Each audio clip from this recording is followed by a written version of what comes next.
Halo Jebret Tim, kembali lagi di DPI dan pembahasan berikut ini pasti menarik sekali karena nggak MU nggak makan katanya ya, kata Jebret Tim. Oke, ini sepertinya MU lagi on fire, sudah mendapatkan hilal nih. Wah, gue bisa tembus 4 besar nih.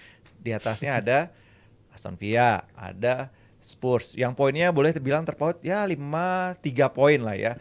Nah, kira-kira mereka ini bisa konsisten gak? Walaupun di 2024 ini belum terkalahkan, Aldi. Rizal. Kalau untuk bisa konsisten apa enggak, gue harap sangat bisa. Karena ini menurut gue dari tahun 2024 ini start, ini periode paling sehat United lah. Paling sehat United. Walaupun dari segi permainan kerap kali ada beberapa match dia ya katakanlah ugly win. Tapi ugly win ketika lawan Luton, menurut gue itu ugly win yang karena emang dia unggul 2-0 terlalu cepat gitu. Itu momen kayak gitu terjadi aja kadang pemain-pemain switch off, ngerasa pertandingan udah menang dan mereka nggak bisa lagi regain control tuh terjadi aja. Tapi kenapa gue bilang ini periode paling sehat dari United? Karena gue ngeliat ada keinginan dari para pemain tuh mainnya ngotot banget. Gue 6 bulan pertama nonton United ini gue ngeliat ini tim yang menurut gue bakal ngebawa Ten Hag jadi kuburannya lah. Ini bakal jadi ending Ten Hag bersama MU di musim ini. Tapi gue ngeliat penampilan mereka 2 bulan terakhir itu benar-benar mereka punya respon yang begitu bagus. Ada asa lah ya. Ada asa, mereka nggak peduli mereka kebobolan habis itu mereka biasanya drop, tapi sekarang mereka ngerespon, main yang ngotot. Dan menurut gue nggak lepas dari perannya si Marcus Rashford dan juga si Rasmus Højlund yang sangat-sangat beruntung dalam 2 bulan terakhir benar-benar nemu formnya, terutama si Marcus Højlund, si Rasmus Højlund. Ada peluang setengah peluang atau peluang bersih selalu jadi gol dan menurut gue itu yang bisa mengantarkan MU ke 3 poin berkat perannya si Rasmus Højlund tersebut. Højlund on fire, selalu cetak gol di 6 laga terakhir ya. Terakhir golin. Kalau gue sebenarnya kalau jujur mau menilai ya, gue tidak impress dengan hasil MU di tahun 2024. Lawannya kah yang belum mumpuni? Lawan-lawannya kah? Nah itu yang gue mau breakdown. Sebelum breakdown gue bilang cuman sebagai fans MU pasti seneng. Pasti namanya menang seneng. Oh iyalah. Nah cuman kalau kita lihat ini lawan-lawannya, oke lawan Luton asli golnya lu lihat tuh dua-duanya tuh. Satu pakai dada, satu nggak jelas segala macem. Itu bukan ugly lagi, nggak jelas win lah itu. Terus lawan-lawan berikutnya, lawan Aston Villa tuh lagi drop. Terus lawan West Ham 3-0 di kandang. Oke. Even Arsenal bisa 6-0 di Olimpik kan. Nah, satu pertandingan lawan Wolverhampton itu seru. Cuman lu lihat, yang membedakan adalah seorang Maino. Tidak jelek juga, nggak salah juga. Cuman lu nggak punya satu organisasi permainan yang gini, lu ketika mau perang, mau ngadepin siapa aja, lu punya kans untuk menang nggak? Lawan Wolverhampton tuh definitely karena seorang Maino dan gue respect. Dia umur 18 tahun, dia berani ngambil keputusan masuk ke dalam. Jadi dari semua itu, terus kemudian Newport nggak usah dihitung lah ya. Jadi di liga aja. Dan di liga aja. Terus, nah lawan Spurs juga lagi banyak cedera. Son kalau nggak salah lagi nggak main. Kalau gua nggak salah ya. Betul. Terus si Madison masih cedera. Iya. Jadi ya dengan lawan-lawan seperti itu, lu tetap senang menang. Kita tetap apresiasi. Tapi nanti dulu kalau lu mau fight untuk di laga-laga berikutnya. Ini pertandingan belum ketemu nih. Iya belum. Nanti ketemu Fulham. Mungkin mereka masih bisa menang lagi nih lawan Fulham. Nah habis itu dia Nottingham Forest, baru ketemu City.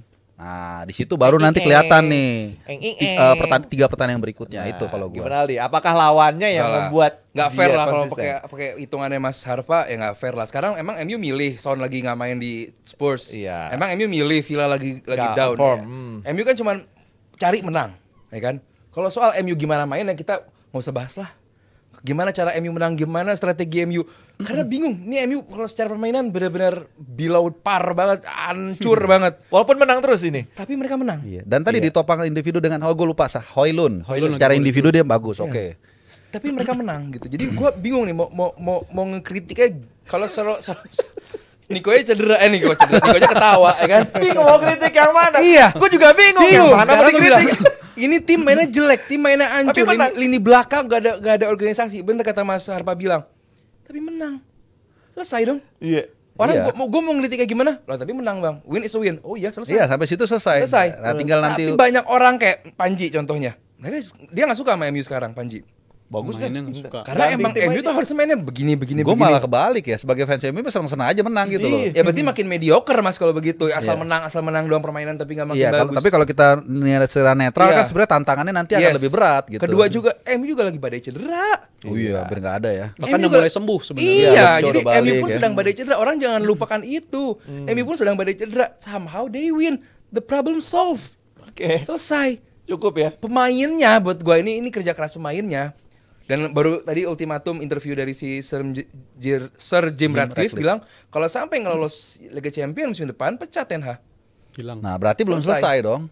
Berarti menang-menang ini belum selesai. Berarti Di. bisa Jadi inkonsisten. jadi saat ini Bisa it's okay, terpleset. progresnya on the track. On the track. Tapi On the track. sampai di ujung belum tahu seperti apa. Nah, sekali lagi dengan gaya permainan seperti ini, mampukah mereka konsisten? Gue sih nggak yakin mampu. Nah, itu dia. Ini Dari kalau Bung Harpa Gua menilai nggak. dari Gue beberapa sih nggak lawan. yakin mampu karena beda sama tim yang menang kasarnya hoki. Ya sorry itu lawan Luton ya hoki dong. Hoki gede banget itu. Dan emang lini depan Luton kayak begitu kapasitasnya gitu. Pemain kayak loan dari Arsenal itu si siapa namanya? Si Lokonga nampak bagus banget gitu lah kan. Artinya emang seancur itu MU. Somehow they win. Kalau kemarin MU seklinikal itu nggak cuma 2-1. Bisa lebih dong. Lawan Luton, wah lebih harusnya tuh. Lebih MU kemarin Bruno, Garnacho, Rashford, Højlund, McTominay. Semua orang punya kans masing-masing untuk menambahkan gol. Cuman ketenangan itu nggak ada. Panik mungkin tadi Rizal Itu benar switch menurut lo off. Garnacho ya masih bocah kali ya. Tapi Bruno bocah Fernandes, pun justru gue yakin MU suksesnya di tangan bocah-bocah ini. Maino. Garnacho. Satu lagi siapa ya? apa Anthony? Siapa? 3 orang muda ini loh. Pernah ada yang back juga muncul di Desember Iya, tuh gitu. muncul. Gua Tapi emang dua pemain itu makin Rashford berkembang lah. Enggak, bukan Rashford. Udah senior, Tapi Rashford. kalau soal MU menang-menang doang, kita bahas yang menang-menang. Iya, Ini Selesai, udah. We've seen that before gitu. Kita pernah ngeliat ini di periode November ketika Iya, mereka menang betul. 3 kali beruntun. Iya. Lawannya Sheffield, Burnley dan juga Luton. Mayoritas juga mainnya di kandang. Itu kan kita Iya, ngeliat waktu iya. itu juga pernah ngeliat bisa sebenarnya mereka capable untuk bisa menang 3 game beruntun. Tergantung lawannya juga. Ada kalau di sekarang yang bulan ini, terutama di 2024 ini, gue ngeliat ada slightly difference lah, ada peningkatan sedikit dari segi kalau gue ngeliat kalau mereka masih menampilin penampilan kayak begitu di 6 bulan pertama, menurut gue itu udah kalah. Ketika contohnya kayak lawan Wolves, menurut gue itu tipikal game yang nggak mungkin mereka menangin. Tapi somehow they win. Peningkatannya Dan apa? Wolverhampton tuh susah loh dikalahin di kandang loh. Iya, dari segi mentalitas ada peningkatan Ya, sedikit. gua setuju, Walaupun mentalitas. belum gue katakan mentalitasnya udah kebentuk yang mentalitas Tapi ada monster. peningkatan. Iya. Tapi ada peningkatan. Paling Tapi- nggak lu kalau menang 5 kali lu pede lah. Ya Oke, moral pastilah. booster. Tapi Iya. poin gue itu ada poin-poin tertentu di mana United yang momen-momen game kalau terjadi di 6 bulan atau paruh musim pertama itu mereka bakal kalah atau bahkan nggak dapat 3 poin. Tapi di 2024 ini ketika mereka mainnya jelek atau bahkan udah sempat ketinggalan sekalipun, mereka tetap bisa ngasilin kemenangan. Itu menurut Oke. gue mentalitas yang menurut gue terbawa di 2024 Rizal ini. bilang ada peningkatan secara mentalitas. Kalau Bung Harpa bilang karena lawan-lawannya. Kalau Aldi bilang walaupun menang tapi dilihat dong gak klinikal. Bruno, Banget. Rashford, kemudian Bukan menurut gue yakin Rizal Ya, sama tadi lu Ali sempat juga bilang ngomong. gitu. Iya, Ada sebenarnya nggak- itu bukan Klinik, pendapat, pendapat. itu fakta. Nah, ini kita bahas soal Bruno, Garnacho dan juga Rashford. Kenapa nggak bisa klinikal? Harusnya bisa mencetak gol kata lu bisa lebih Itu banyak lagi. pemain, itu pelatih. Pelatih sih. Pelatih. Nah, cuman gini ya, somehow gue nggak Bukan tahu secara kenapa. individual itu pelatih murni. Oh, Bukan, iya, tapi pelatih dorongan juga pelatih, pemain, cuma pasti. ada peran pelatih. Pelan pelatih itu pasti ada. Pelatih itu kan tugasnya adalah mengembangkan kemampuan pemain semaksimal mungkin dalam satu tim. Iya. Ya kadang-kadang pemain itu biasa-biasa aja, tapi again kalau dia bisa ciptakan sebagai sebuah tim itu bisa kuat juga. Tapi anyway sedikit gue mau tambahin soal Erik ten Hag. Gue percaya ada orang yang namanya punya keberuntungan. Kalau kita lihat tadi rap yang dibilang si Rizal juga, itu tuh periode kayak gitu tuh 2-3 kali ada Terjadi. kalau nggak ingat. Jadi si Erik ten Hag ini kayaknya model orang yang keberuntungannya cukup lumayan. Jadi udah mulai di pinggir jurang, tiba-tiba lawan 4 lawan berikutnya gampang-gampang menang 3 kali. Itu 2 kali 3 kali lah musim ini. Termasuk juga awal tahun ini. Kan Sir Jim agak susah ya bacanya ya. SJR. Iya, agak perlu kayak apa ini ya. Iya. Sir Jim Ratcliffe. Nah, sejak dia mulai masuk kan pas periode tahun baru, pas lawan-lawannya gampang, menang, impress, iya kan ya. Jadi selalu dia kayak gitu. Nah, akhir musim ini 2 pertandingan terakhir gue lihat dia lawannya tuh Bournemouth sama Newcastle, man. Newcastle kan lagi drop juga, Bournemouth juga begitu. Walaupun pekan ke-36-nya itu lawan Liverpool. Ya kita nggak tahu gimana situasinya. Gue tahu kalah MU. Nggak main di Old Trafford sih. Nggak tahu juga. Liverpool udah juara bisa juga kan. Siapa tahu. Akhirnya dia main lapis 2 itu. Dikalahin. City loh. Ada City. Bisa. Ya, Nah, gini aja posisi lu gimana? Nggak, atau Under Ten Hag, MU bakal gimana? Nggak di luar 4 besar. Nah, itu dia. Iya sama, di luar itu perbesar. bikin gua enggak usah kebanyakan ini itu. Under Ten Hag gimana? Lu Jal gimana Jal? Under Ten Di Hag. luar. Gue dari awal selalu bilang siapa lebih lama Glazer apa Ten Hag? Lamaan Glazer kalau menurut gue daripada Oke. Ten Hag. Jadi Under Ten Hag akan kemana-mana kan? Gak akan mana-mana, tetap. Jadi nggak 4 besar dong. Enggak. Siap. Enggak, iya Siap-siap kita ya. lihat ya dari cara dia beli pemain, rapiin ruang ganti. Menurut gue sih ya kurang lah ya untuk pelatih sebesar tim sebesar ini Itu harusnya. poin gua. Ini harusnya tim lebih terlalu ini. besar. Ini tim Iya. bersama Liverpool 2 tim yang selalu gua kasih apa ya target tinggi lah karena Liverpool dan MU ini tim terbaik di Britania Raya dan kalau dapat manajemen kayak begini karena di Ineosnya sendiri ini tim dibenerin sebener-benernya dari semua orang di staffnya masing-masing punya staff yang bagus. Loaner, ada tim sporting director, semuanya ada. Jadi kalau pelatihnya kayak begini, kesian MU-nya sih gue pengen lihat MU berkembang. Kita tunggu sampai akhir musim apakah Ten Hag masih bertahan. Lawan Fulham gimana nih, Co? Lawan Fulham. Fulham lah. Atau seri lah cukup ya. Nih, Fulham ini sedikit. Fulham ini adalah tim yang away recordnya terjelek nomor 2 setelah Sheffield. Ini mereka bakal Old Trafford. Jadi emang Fulham ini sangat amat hancur kalau lagi away. Nothing tulus dia. Jadi kalau sampai MU kerepotan ketemu Fulham, memang bapuknya. bubarin aja timnya. Tapi menang juga ya. Nah, apapun lawan Fulham kita tinggalkan. Yang penting kita akan bahas bagaimana nanti peluang sekota dari Manchester United City. Apakah Haaland bisa bisa cetak gol lagi, kemarin cetak gol ya.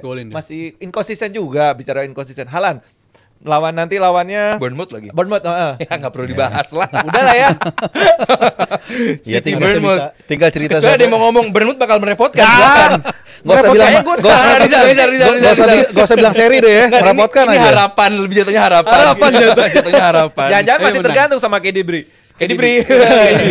Oh iya sih, itu sih jelas. Kalau itu jelas lah, itu nggak bisa dibohongin. Lu lihat peran dia itu kan double kan, sebagai magnet dan juga sebagai passer, itu memang gokil lah itu. Undoubtedly. Cuman again ya, Haaland ini kan memang jadi center of attention ya. Selalu kalau dia nggak cetak gol, even timnya menang pun jadi masalah. Nah, cuman gini, gue sedikit mau bandingkan dengan Arsenal. City ini di bawah Pep dalam 4-5 tahun terakhir ini smarter than before. Dulu kalau lu ingat awal-awal dia menang tuh digas terus. 3-0, 4-0, 5-0, tapi what for? Makanya kemarin Arsenal menang 2 kali, skor 6-0 sama 5-0 kalau nggak salah ya. Gue nggak impress. Tapi kalau lu menang 1-0 11 kali kan poinnya 33. Kalau lu menang 6-0, 5-0 kan poinnya cuma 6. Nah, itulah yang dilakukan City sekarang. Lebih smart ya? Lebih smart. Dia kemarin kalau nggak salah, gue lupa menang 2-0 atau berapa, menang tipis terakhir. 1-0 lawan Brentford. Lawan Brentford kan? Gak ngoyo lah ya. Gak ngoyo, udah. Dia jaga cedera supaya pemain gak cedera, supaya pernah. Itu again at the end yang dilihat bukan adalah berapa gol yang diciptakan, tapi berapa poin yang tertinggi. Walaupun juga ada selisih gol kalau poinnya sama ya di Liga Inggris. Berarti menang KMU ya? 3 poin intinya. Yang penting 3 poin kan. Yang penting 3 poin. Penting menang. Dan dia kan masih banyak main kompetisi kan. Jadi mesti mikirin itu juga. Jangan dipikir hanya lu menang di sini 4-0, weh udah selesai, enggak. Oke. Jadi tetap kita City ini adalah ketergantungan KDB. Tapi perlu nggak sih di besok? Gue nggak bilang gue setuju ya. Gue sangat enggak, karena City ini terlalu hebat, terlalu bagus. Instead of lu cuma bilang berbanding dengan membutuhkan seorang KDB. Saat nggak ada KDB dan ada KDB, beda City mainnya. Saat ada KDB, aliran bola dari tengah. Ya. Passer yang bagus tadi Mas Ardo bilang. Haaland mah dapat bola dari KDB. Saat nggak ada KDB, dari sayap. Pemain kayak Foden bisa hat-trick, Doku bisa 4 assist 1 gol. Game sebelumnya kan 5-1 kan, di mana Doku 4 assist plus 1 gol dan kebobolan. Lihat, ingat, City ketemu Bournemouth pun bisa kebobolan. Itu highlight gua. City musim ini dimensi pertahanannya sangat amat gampang ke expose. Itu ya, berbeda dengan jarang City musim lalu gitu. Jarang clean sheet, itu berbeda. Kalau soal apakah City butuh KDB atau enggak? Ya butuh kalau City fokusnya lebih. Cuman kalau nggak ada KDB pun masih bagus ini tim. Kalau gue justru lihat ada Doku, ada Foden, nggak ada masalah. Mewah lah di kalau depan. kalau kita bicara sosok sentral yang nggak ada sampai goyang, itu memang enggak. Itu justru udah dari Rodri. Nah, kalau itu ngeri, itu jelas-jelas benar. Kalau kayak mesin tuh blok nggak ada pistonnya, udah itu aja. Ingat tuh. Ngempos ya, nggak ada tenaganya. Iya. Oke. Kalau nggak ada KDB, ya memang mengurangi juga. Sama kayak Liverpool nggak ada salah, tapi sistemnya udah jalan. Tapi ngomongin soal defense City, menurut gue belakangan Guardiola juga menyadari hal itu. Dia udah menyadari hal itu. Belakangan kan separuh musim pertama dia coba terus Guardiola di posisi back kiri. Dia dicoba terus dan kerap kali dia jadi titik lemah kalau gue bilang si Guardiola itu. Dan belakangan dia udah nyoba lagi si Nathan Ake, formula yang udah ngebawa mereka ngeraih treble di musim lalu, dan belakangan dicoba, tapi kerap kali justru ketika ada Ake di sana juga tetap bisa di-expose juga. Jadi menurut gue ini situasi yang sangat tricky bagi Guardiola berhadapan dengan Bournemouth di Vitality Stadium, apalagi Bournemouth strikernya lagi on fire juga, salah satu pemain yang udah 3 game bikin gol kan? 3 game tapi golin kok si Solanke sempat golin tapi ya menurut gue tetap bahaya kalau dia dapat momen kayak lawan Chelsea aja, kayak momen lawan Chelsea bisa kebobolan kayak begitu, menurut gue bakal jadi game yang berbahaya bagi City. Kita lihat nanti. Solanke itu 3 game terakhir golin 1. Jadi pertandingan terakhir dia golin. 2 game sebelumnya belum. Jadi prediksi agak turun memang, tapi masih Prediksi golin. Aldi? 5-0 City. Cur.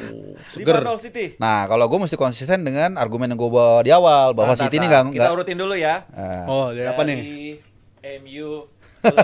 MU Fulham. Dari MU Fulham. Ada. MU Bournemouth. MU Fulham. MU Fulham. Rizal. Zal. Oke, MU Fulham, MU ngelanjutin menang lagi. Berapa Zal? 2-0. Clean sheet lah kali ini harusnya. Nah, Itu gue kalau pengen sih, gue pengen MU Semoga clean sheet. 2. Lebih bagus lah pertahanan.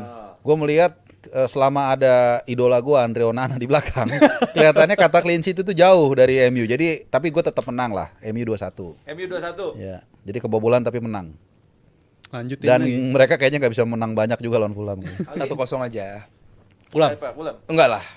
MU menang. Gila kalau sampai MU kalah gimana ya? Enggak, gue yakin MU menang. Lu kalau mau rame di komen lu bilang Fulham kayak kemarin Luton. Enggak, kalau Luton gue emang pede dan terbukti kan mainnya emang bagus. Cuma kalau lawan Fulham Iya. lagi hancur sih. Enggak berdasar kalau teori Fulham enggak berdasar. Ternyata Bung Harpa karena ada Onana. Jadi gue kalau begitu ada Fulham golin 1 aja udah pasti kalah. Tapi Nggak ada City harapan. Chelsea yang seri gue doang ya.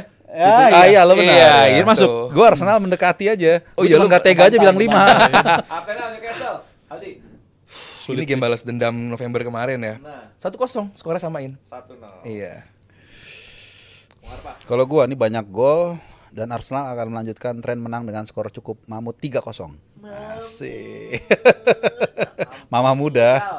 Satu sama. Karena Arsenal punya kecenderungan untuk tampil biasanya buruk kalau udah ada midweek-nya ada pertandingan di Eropa.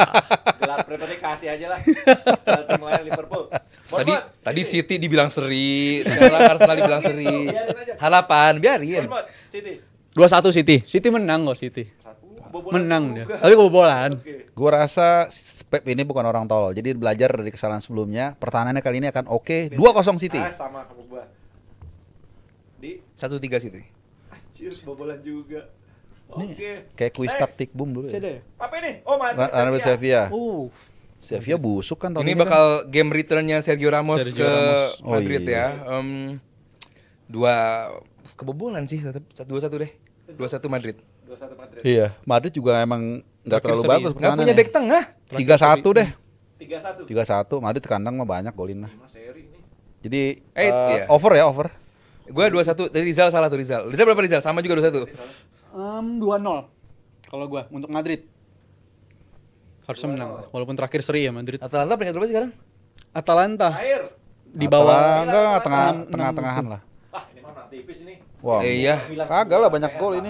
Atalanta mah pasti banyak gol. Milan Atalanta, Milan lah 2-0. 2-0. Ah, elah. Jangan kebobolan lah. Dia dulu deh, Aldi dulu deh. Gue 2 sama deh. Ini PR Milan. Di belakang bola.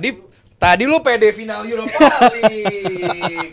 Milan mana Milan? Masih jauh. Sekarang kebobolan. Ini Atalanta dulu. Tadi PD Europa League. Leo. Juara dong Milan. Mana? Leo lagi oke. Atalanta tuh kan kayak Brighton kan, banyak sering nyerang, banyak gol. Jadi dia tetap golin. Kayak Brighton gitu. Milan juga dia 3-2 lah. 3-2. Nggak tahu udah ngomong gitu tiba-tiba Milan 2-0 gitu. Nggak konsisten. Tapi selalu terhibur lah kalau Atalanta main Iya. tuh selalu terhibur. Makanya gue seneng sama Atalanta. Musim ini lawan enggak Lazio. cuy. Musim ini enggak serius. Iya, ditinggal Drop Hoylund banget, agak jomplang. Oke, Jebret Tim. Ini dia prediksi dari Aldi, kemudian Bung Harpa dan juga Rizal. Ini dia.